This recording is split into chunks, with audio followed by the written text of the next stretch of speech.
नमस्कार दोस्तों, कल के लेक्चर में हमने अध्ययन किया था हार्मोन्स के बारे में। हार्मोन्स हाइपोथैलेमस से स्रावित होने वाले हार्मोन्स और पीयूष ग्रंथि से कौन से हार्मोन्स स्रावित होते हैं। उन हार्मोन से जो मादा जनन में जो हार्मोन्स काम में आते हैं उनके बारे में हमने देखा था। जैसे जीएनआरएच के बारे में हमने डिटेल से अध्ययन किया था, एफएसएच के बारे में किया था, एलएच के बारे में किया था और प्रोलेक्टिन के बारे में किया था। आज हम अध्ययन करेंगे एस्ट्रोजन हार्मोन के बारे में। तो आपको पता है स्टीरॉयड हार्मोन में मादा से दो हार्मोन स्रावित होते हैं, एस्ट्रोजन और प्रोजेस्टेरोन।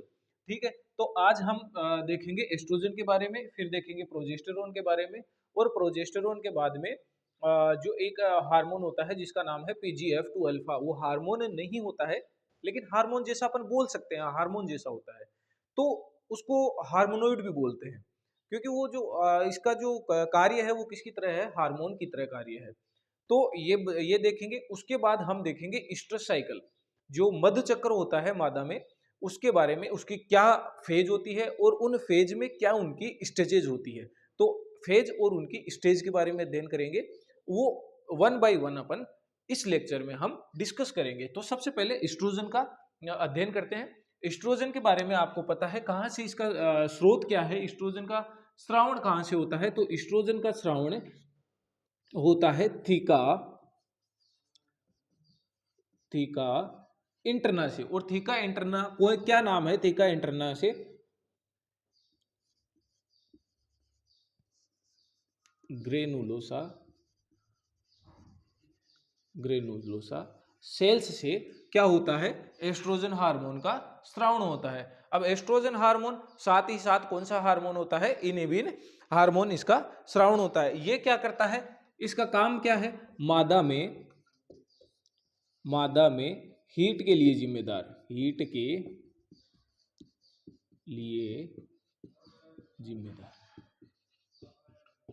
जब मादा हीट साइन दिखा रही होती है जब, तो उसके रक्त में ईस्ट्रोजन हार्मोन की सांद्रता सबसे ज्यादा होती है क्योंकि ईस्ट्रोजन इस लेवल पे पीक पे होता है। और जब कार्पस ल्यूटियम, जैसे ग्राफियन फॉलिकल हमने देखा था, तो ग्राफियन फॉलिकल से जैसे ही अंडोत्सर्ग होता है तो ग्राफियन फॉलिकल किसमें कन्वर्ट हो जाती है, कार्पस ल्यूटियम में। तो कार्पस ल्यूटियम से फिर प्रोजेस्टेरोन हार्मोन का स्रावण होता है। जैसे जैसे प्रोजेस्टेरोन हार्मोन अपने पीक लेवल पे जाएगा वैसे वैसे ईस्ट्रोजन हार्मोन डाउन होता जाएगा और प्रोजेस्टेरोन हार्मोन इंक्रीज होता जाएगा। तो ये है मादा चक्र को हीट में लाने के लिए। दूसरा इसका काम है जो द्वितीय लैंगिक लक्षण है, द्वितीय लैंगिक लक्षणों के विकास हेतु जिम्मेदार होता है। विकास हेतु जिम्मेदार कौन सा हार्मोन होता है, एस्ट्रोजन हार्मोन द्वितीय लैंगिक लक्षणों के लिए क्या होता है, जिम्मेदार होता है। तो ये था एक इसका काम है कि इसमें क्या होता है, डक्ट का निर्माण करता है, स्तन जो होते हैं उसमें एल्यूलर डक्ट का निर्माण करता है। तो डक्ट के निर्माण में सहायक। अगर दोस्तों इसका क्लिनिकल यूज देखेंगे हम, कब इनको जो फील्ड लेवल है हमारा, तो फील्ड में इसका कब यूज करते हैं, तो एस्ट्रोजन हार्मोन का करते हैं गर्भावस्था के समापन में। तो इसका जो उपयोग है वो उपयोग किस में करेंगे, गर्भावस्था के समापन में। गर्भावस्था के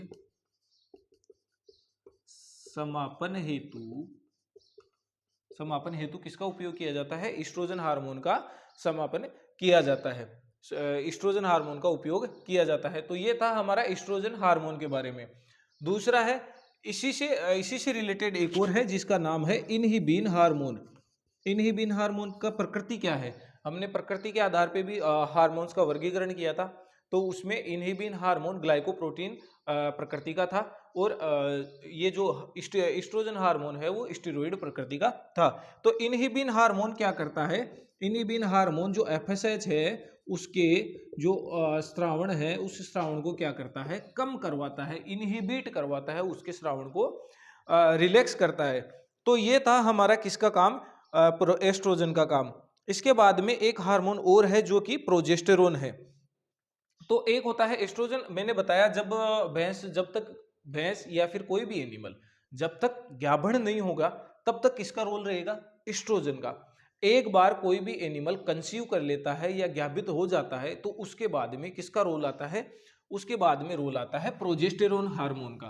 तो प्रोजेस्टेरोन हार्मोन का स्रोत क्या है? प्रोजेस्टेरोन हार्मोन कहाँ से स्रावित होता है? यह हमने पहली क्लास में देखा था। तो प्रोजेस्टेरोन हार्मोन, ठीक है, प्रोजेस्टेरोन हार्मोन कहाँ से स्रावित होता है? तो वो होता है कार्पस ल्यूटियम से। कार्पस ल्यूटियम से स्रावित होता है। कहाँ से स्रावित होता है? कार्पस ल्यूटियम से स्रावित होता है। यह कार्पस ल्यूटियम से स्रावित होता है और क्या करता रहता है? जो गर्भावस्था है उसको बनाए रखने के लिए जिम्मेदार होता है। स्तन ग्रंथियों में ये क्या करता है? स्तन ग्रंथियों में ये एल्वियोलार सिस्टम को ग्रोथ करता है। किसमें वृद्धि करता है? एल्वियोलार सिस्टम में वृद्धि करता है। दोस्तों ध्यान रखना पड़ेगा, देखो प्रोजेस्टेरोन हार्मोन है वो किसमें करता है? एल्वियोलार सिस्टम में वृद्धि करता है। और जो एस्ट्रोजन हार्मोन है वो किसमें करता है? डक्ट सिस्टम में वृद्धि करता है। तो ये क्या करता है और इसका क्या काम है? कार्पस ल्यूटियम से स्रावित होता है और गर्भावस्था को बनाए रखता है। क्या काम करता है इसका? गर्भावस्था को बनाए रखने का काम भी इसी का है। हमने देखा होगा जैसे कई बार क्या होता है, आप फील्ड में जाते हैं, हम लोग फील्ड में या फिर क्लिनिक पे कोई केस आता है तो ऑनर बोलता है कि इसको ठंड का इंजेक्शन लगाओ। ठंड का इंजेक्शन से उनका मतलब होता है कि हमारे को क्या करना है? प्रोजेस्टेरोन हार्मोन उसके जो हीट ज्यादा होने के कारण या फिर गर्भपात नहीं हो जाए उसके लिए हम क्या लगाते हैं? प्रोजेस्टेरोन हार्मोन लगाते हैं, ठीक है। और ये क्या करता है? गर्भाशय में संकुचन को रोकता है। गर्भावस्था कैसे बनी रहेगी? गर्भावस्था बनी रहेगी गर्भाशय में क्या करता है ये? गर्भाशय में संकुचन को रोकता है। तो ये इसके काम है प्रोजेस्टेरोन के। अगर इसका उपयोग देखेंगे तो इसका उपयोग क्या है? गर्भावस्था को बनाए रखने के लिए इसका उपयोग हम करते हैं, ठीक है, गर्भपात को रोकने के लिए। और इसका उपयोग एक और होता है, इसका उपयोग करते हैं हम ईस्ट्रस सिंक्रोनाइजेशन में। Oestrus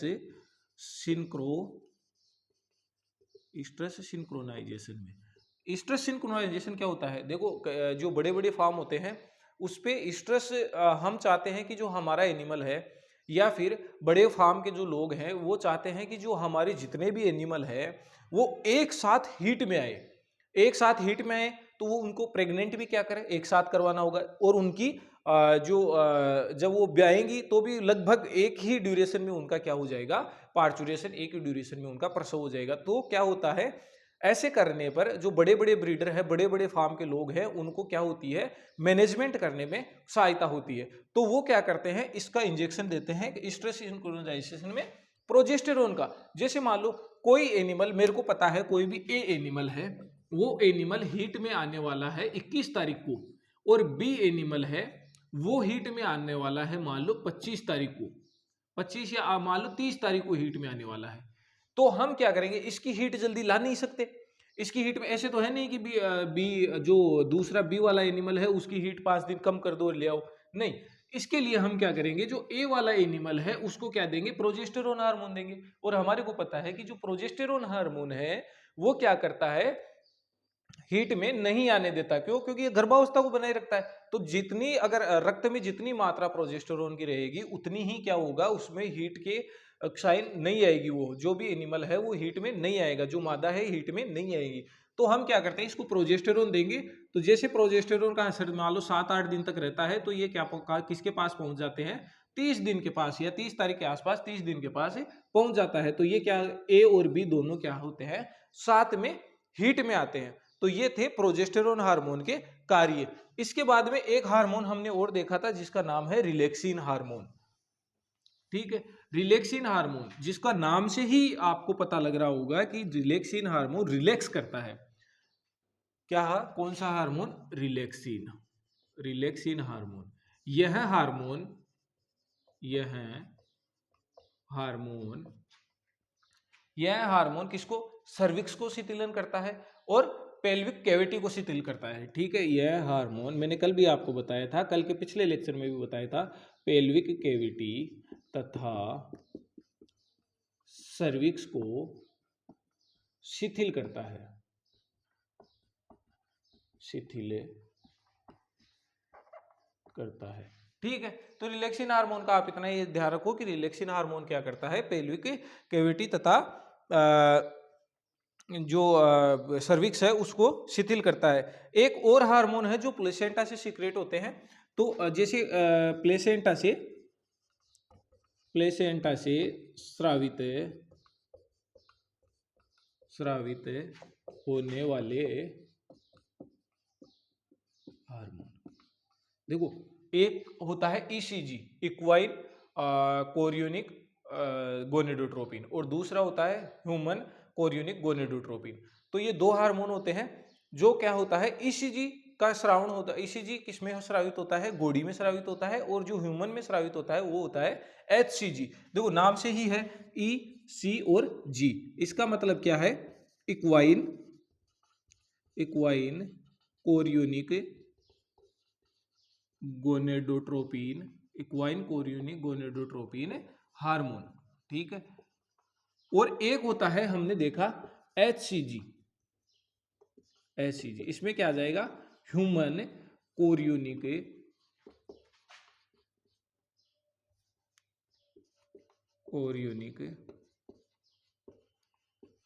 gonadotropin hormone.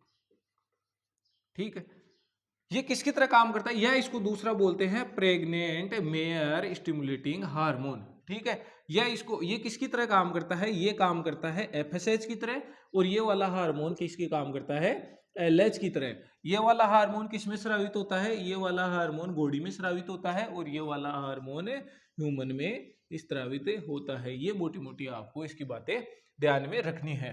तो ये था हमारा स्टेरॉइड हार्मोन के बारे में, और स्टेरॉइड हार्मोन के अलावा हमारा था इनहिबिन और रिलैक्सिन हार्मोन क्या काम करते हैं एक मादा के जो जनन काल होता है, या फिर जो जनन के दौरान गर्भाशय में क्या काम करते हैं।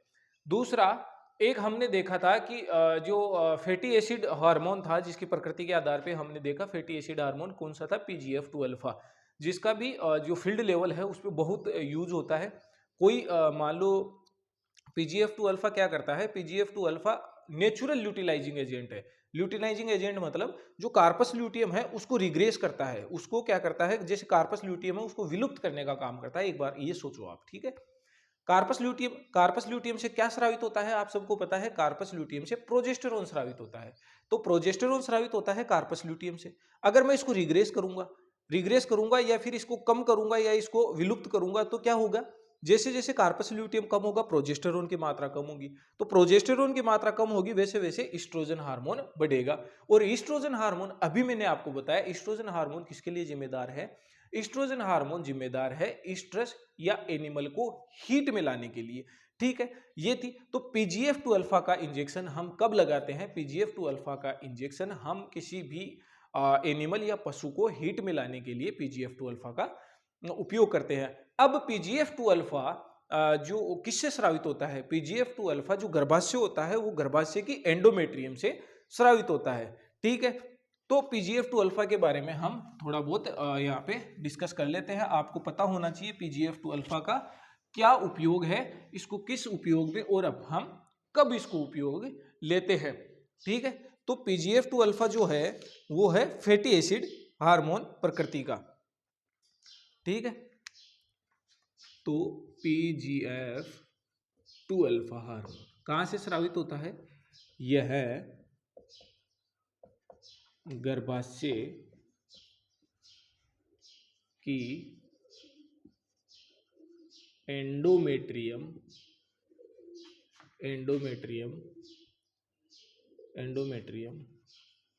लेयर से स्रावित होता है। कहाँ से स्रावित होता है, एंडोमेट्रियम से, है ना।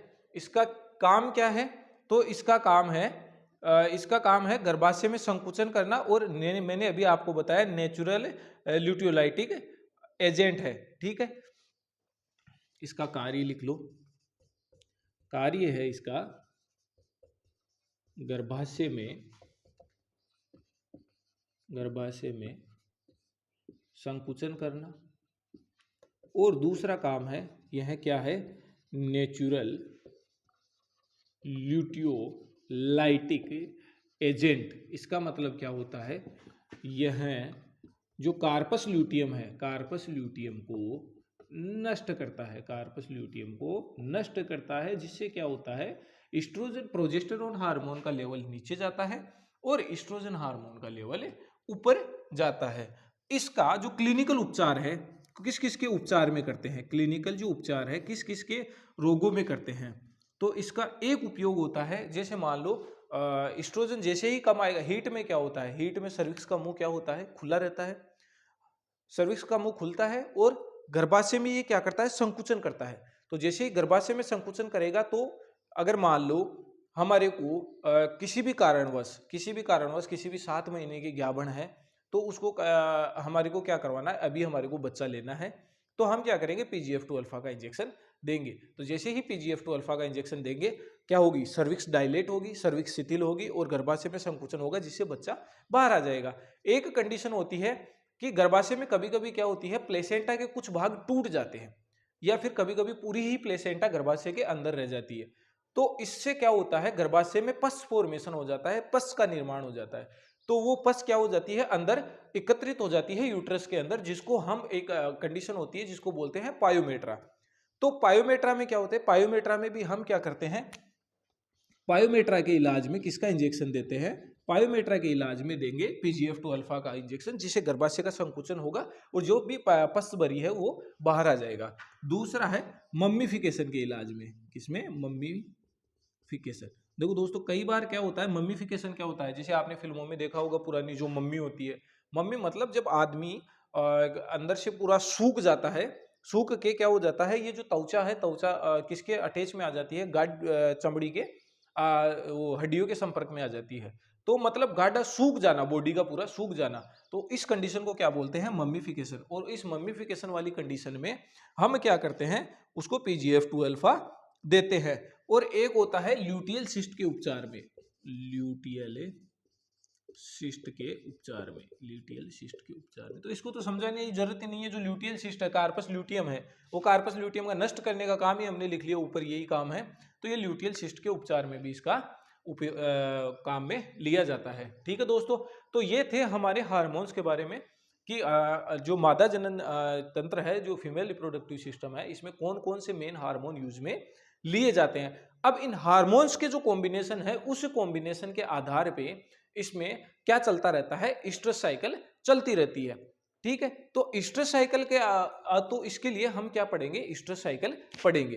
तो स्ट्रेस साइकिल देखो, कुछ एनिमल ऐसे होते हैं जिसमें स्ट्रेस साइकिल 1 साल में 1 बार आती है। कुछ एनिमल ऐसे होते हैं जिसमें स्ट्रेस साइकिल 1 साल में 2 या 2 से ज्यादा बार आती है। ठीक है, और कुछ एनिमल ऐसे होते हैं जिसे स्ट्रेस 2 या 2 से ज्यादा बार तो आती है, लेकिन क्या होते हैं, एक निश्चित सीजन में आती है, जिसको हम बोलते हैं सीजनल पॉलीस्ट्रेस। एक होता है मोनोस्ट्रेस, एक होता है पॉलीस्ट्रेस, एक होता है सीजनल पॉलीस्ट्रेस। सीजनल पॉलीस्ट्रेस में मतलब एक निश्चित मौसम में ही उनको क्या आता है, मध चक्र आता है, उसमें मध चक्र चलता रहता है, तो उसको क्या बोलेंगे हम, सीजनल पॉलीस्ट्रेस। अब सीजनल पॉलीस्ट्रेस क्या होता है, 2 भागों में डिवाइड होता है, जिसको बोलते हैं जिसको बोलेंगे लॉन्ग डे ब्रीडर या फिर शॉर्ट डे ब्रीडर। ठीक है, उससे पहले हम वो पढ़े, उससे पहले हम कुछ शब्दावली पढ़ लेते हैं, जिसमें हम, अगर मैं कोई भी टर्म या कोई भी शब्द आपको बताऊं, तो आपको पता रहे कि उस शब्द का उपयोग क्या है। ठीक है, तो एक होता है नलीपेरा और एक होता है प्राइमीपेरा। ठीक है, एक होता है नलीपेरा, एक होता है प्राइमीपेरा, एक होते हैं मोनोटोकस एनिमल, एक होते हैं मोनोटोकस एनिमल, और एक होते हैं पॉलीटोकस एनिमल, पॉलीटोकस एनिमल। ये शब्द हैं जिसका मतलब हमको पता होना चाहिए कि होते क्या है। नलीपेरा का मतलब वो एनिमल जिसने अब तक एक भी बच्चे को जन्म नहीं दिया है, मतलब जो अभी तक क्या नहीं हुआ रे, कंसीव उसने नहीं किया है या गाभण नहीं हुई है। ठीक है, तो नलीपेरा को क्या बोलते हैं, ऐसी मादा जो एक बार भी गर्भवती नहीं हुई, ठीक है, उसको क्या बोल देंगे हम, नलीपेरा। और ऐसी मादा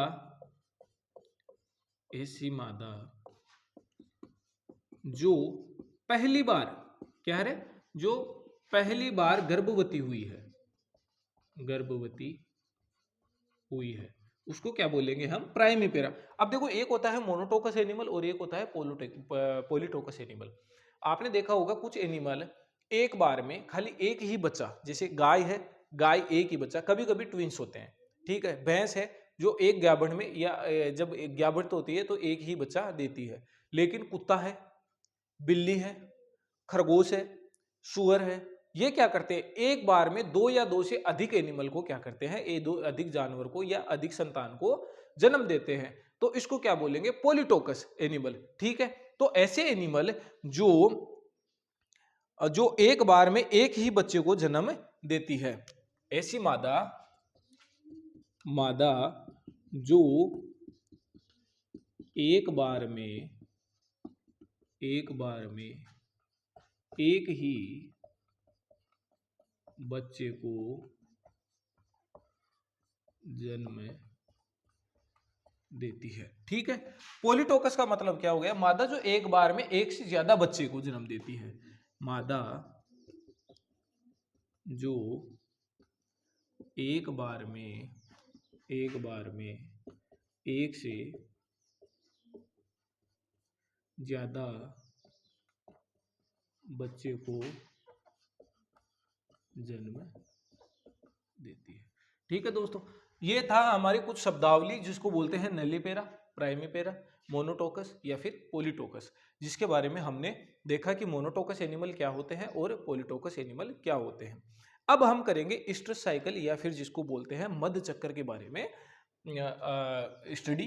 मध्य चक्कर क्या होता है, ठीक है, इसमें कौन कौन सी प्रावस्थाएं पाई जाती है, कौन कौन सी स्टेज हैं इसकी, कौन कौन से कौन सी फेज कितने दिनों की होती है, कौन सी अवस्था कितने दिनों की होती है, वो सारा हम इस चैप्टर में देखेंगे और इसमें बिल्कुल डिटेल से हम अध्ययन करेंगे, ताकि देखो अपना फोकस दोस्तों ये है कि आपको जितना हो सके एक ही लेक्चर में यही आपको याद करवाया जाए सब कुछ, ठीक है। इसीलिए आप मेरी मानो तो आप जितना चीज को समझोगे, लिखने से ज्यादा जरूरी है कि आपका समझना, आपको कितना समझ में आ रहा है। तो वो चीज आएगी जब आप शांति से बैठ के आराम से वीडियो देखोगे कि अगला बोलना क्या चाह रहा है और कितना हमारे दिमाग में इसमें जा रहा है, ठीक है।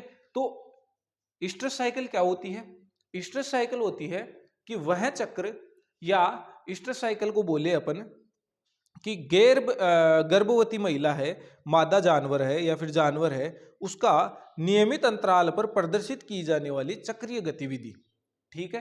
तो मध्य चक्र किसे बोलते हैं, मध्य चक्र। हॉर्मोन्स का क्या हो गया दोस्तों, काम पूरा हो गया। अब है हमारा स्ट्रेस, अब देखेंगे हम स्ट्रेस साइकिल के बारे में, ठीक है। तो मध्य चक्र क्या होता है, उसमें होता है गैर गर्भवती जानवर जो निश्चित समयांतराल पर निश्चित समयांतराल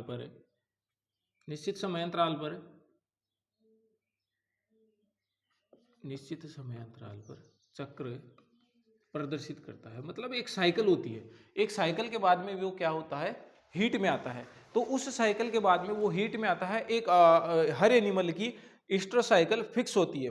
तो उसके द्वारा प्रदर्शित की जाने वाली जो चक्रीय गतिविधि है, तो जानवर के समय अंतराल पर प्रदर्शित की जाने वाली चक्रीय गतिविधि जिसमें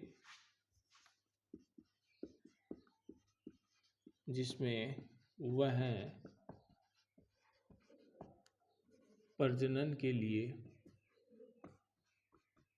ग्रहणशील होता है, मतलब जिसमें वो क्या कर सकता है, प्रजनन कर सकता है और प्रजनन करके संतान को उत्पन्न कर सकता है।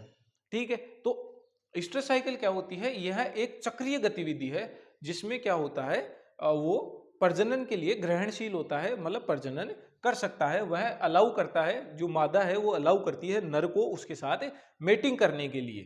ठीक है, कौन सी साइकिल में प्रदर्शित करेगी, वो करेगी मध्य चक्र में। ठीक है, अब स्ट्रेस साइकिल को हमने क्लासिफाई किया था, जिसमें हमने देखा था एक था मोनो स्ट्रेस और एक था पोली स्ट्रेस। ठीक है, तो एक है हमारा मोनो स्ट्रेस, एक हम बात कर रहे थे किसके बारे में, मोनो स्ट्रेस। वह जानवर जो साल में एक बार हीट में आते हैं उनको क्या बोलते हैं, मोनो स्ट्रेस एनिमल। ठीक है, तो वह जानवर जो जानवर या फिर वह मादा, ठीक है, ये भी बोल सकते हैं, वह मादा जो साल में एक बार मध्य चक्र दर्शाते हैं। ठीक है, जो एक बार हीट में आते हैं उनको क्या बोलते हैं, उन जानवरों को बोलेंगे हम मोनोस्ट्रेस, और पॉलीस्ट्रेस बोलते हैं जिसमें वर्ष में 2 या 2 से ज्यादा बार मध्य चक्र चलता है, जिसको हम बोलेंगे पॉलीस्ट्रेस। ठीक है, मतलब वह मादा जिसमें 2 या अधिक बार मध्य चक्र चलता है। ठीक है, उसको हम बोलेंगे क्या, पॉलीस्ट्रेस। अब पॉलीस्ट्रेस में भी देखो कई जानवर ऐसे होते हैं जो किसी एक पर्टिकुलर, जैसे मैंने अभी पहले वीडियो की शुरुआत में थोड़ी देर पहले बताया कि कई जानवर ऐसे होते हैं जो एक पर्टिकुलर सीजन में क्या होते हैं, स्ट्रेस में आते हैं, और कई जानवर उसको बोलेंगे, उन जानवरों को या उन मादाओं को हम बोलेंगे सीजनल पॉलीस्ट्रेस। तो इसका एक प्रकार तो ये हो गया, दूसरा प्रकार हो गया स्ट्रेस के प्रकार है ना, उसकी जो स्ट्रेस में आती हैं, तो उसके आधार पे ये हो गया पोली स्ट्रेस, एक हो गया मोनो स्ट्रेस और एक हो गया पोली स्ट्रेस। ठीक है, ये मध्य चक्र के आधार पे इनका वर्गीकरण है। तीसरा है सीजनल पोली स्ट्रेस। ठीक है, मादा जो एक निश्चित मौसम में मध्य चक्र में आती है। ठीक है, मादा मतलब पोली स्ट्रेस का मतलब क्या है, आती तो एक से अधिक बार है इस स्ट्रेस साइकिल में, लेकिन एक से ज्यादा बार आती है। कब आती है, एक निश्चित मौसम में। तो मादा जो 2 से अधिक मध्य चक्र एक निश्चित मौसम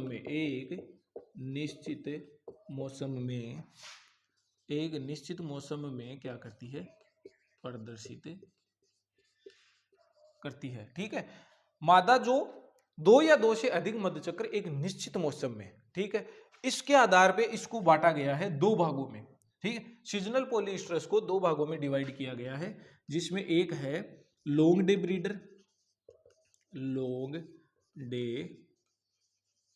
ब्रीडर और दूसरा है शॉर्ट डे ब्रीडर।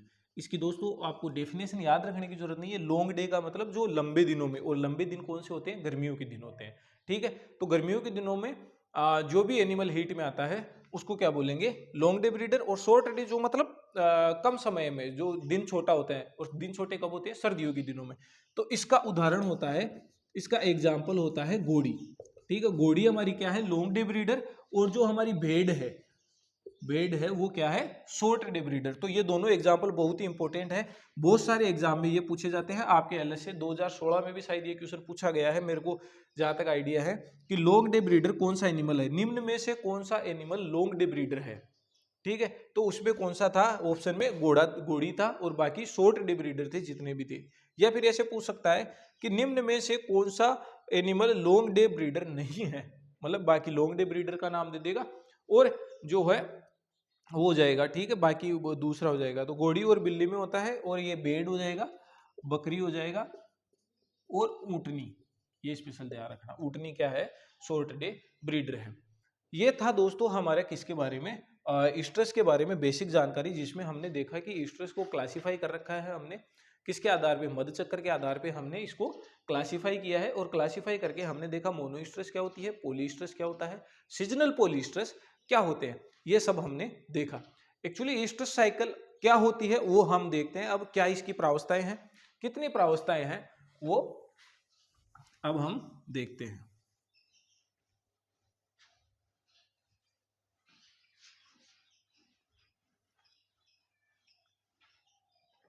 ठीक है, तो ईस्ट्रस साइकिल, सबसे पहले ईस्ट्रस साइकिल हम देखेंगे। तो ईस्ट्रस साइकिल में कितनी फेज होती है, ईस्ट्रस साइकिल की कितनी प्रावस्थाएं होती है। ईस्ट्रस साइकिल की 4 स्टेज होती है। ठीक है, पहली स्टेज होती है, लिख लो, ईस्ट्रस साइकिल की 4 स्टेज होती है। एक होती है प्रोईस्ट्रस, प्रोईस्ट्रस, दूसरी होती है ईस्ट्रस, तीसरी होती है मेटिस्ट्रस, और चौथी कौन सी होती है, डाइस्ट्रस। ये 4 प्रावस्थाएं होती है। 4 प्रावस्थाओं की कितनी, इस वाली जो ये 2 प्रावस्थाएं हैं ये आती है फोलिकुलर स्टेज में। किसमें आती है, फोलिकुलर स्टेज में। और ये 2 प्रावस्थाएं हैं वो आती है ल्यूटियल, ल्यूटियल स्टेज।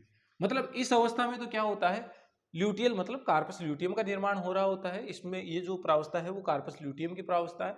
ये जो प्रावस्थाएं है वो किसकी है, फोलिकुलर की, फोलिकुल की प्रावस्था है। जैसे हमने देखा ही था, पहली क्लास हमारी गायनिकोलॉजी की थी, उसमें हमने देखा था कि कैसे प्राइमरी फोलिकल बनता है, उसके बाद सेकेंडरी फोलिकल बनता है, उसके बाद टर्सरी फोलिकल बनता है, फिर ग्राफिन फोलिकल बनता है। यहां तक की प्रावस्था इसमें आएगी फोलिकुलर में, और ग्राफिन फोलिकल बाद में कन्वर्ट हो जाता है किसमें, ल्यूटियल प्रावस्था में। ल्यूटियल प्रावस्था मतलब कार्पस ल्यूटियम में चेंज हो जाता है, जिसको बोलेंगे अपन मेटिस्ट्रस या डाइस्ट्रस।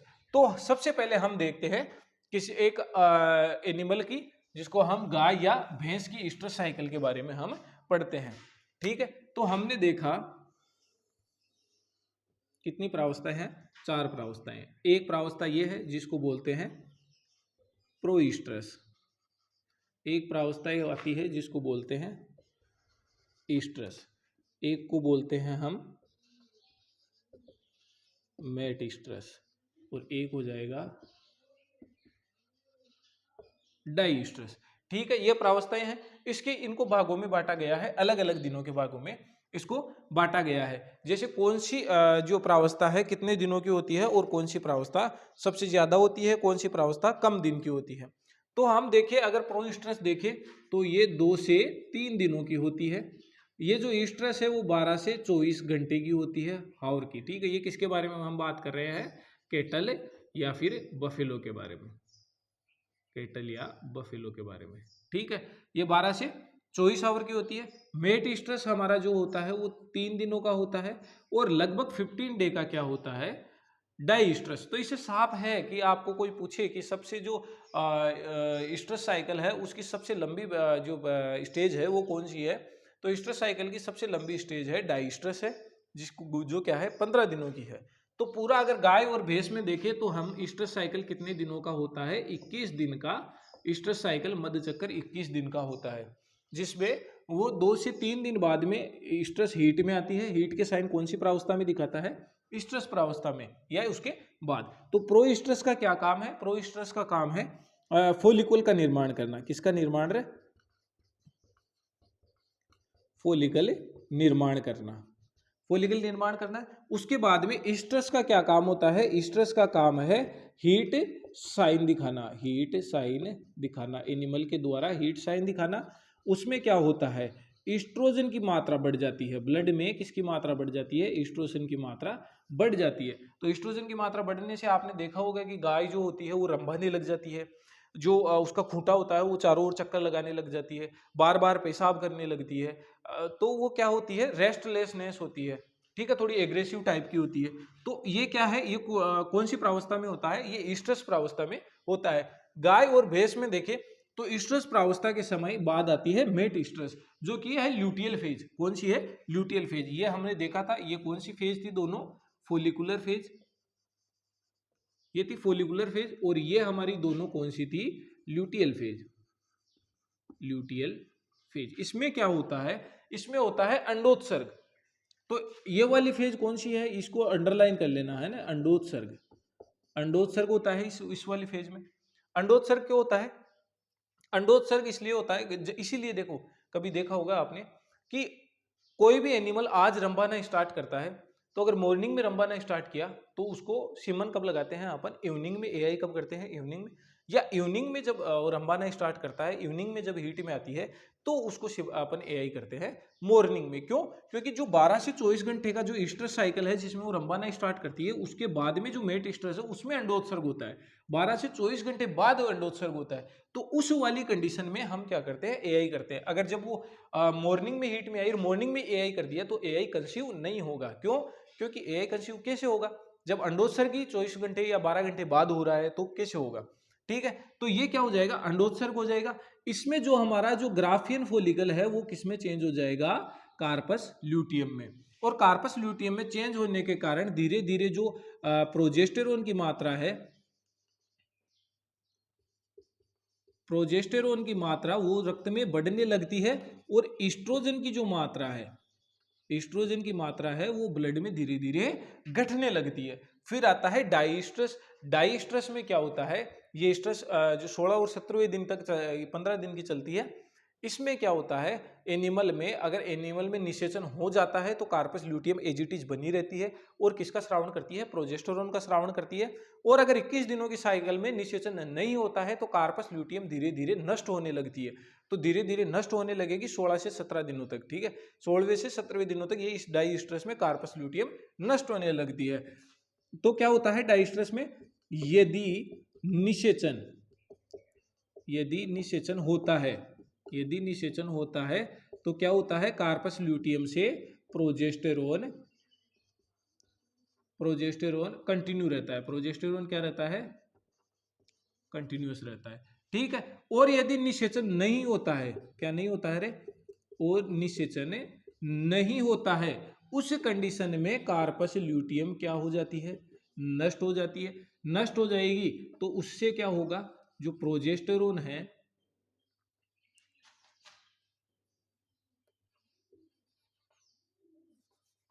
प्रोजेस्टेरोन है, प्रोजेस्टेरोन है, वो क्या हो जाएगा, उसकी मात्रा धीरे धीरे कम होने लग जाएगी।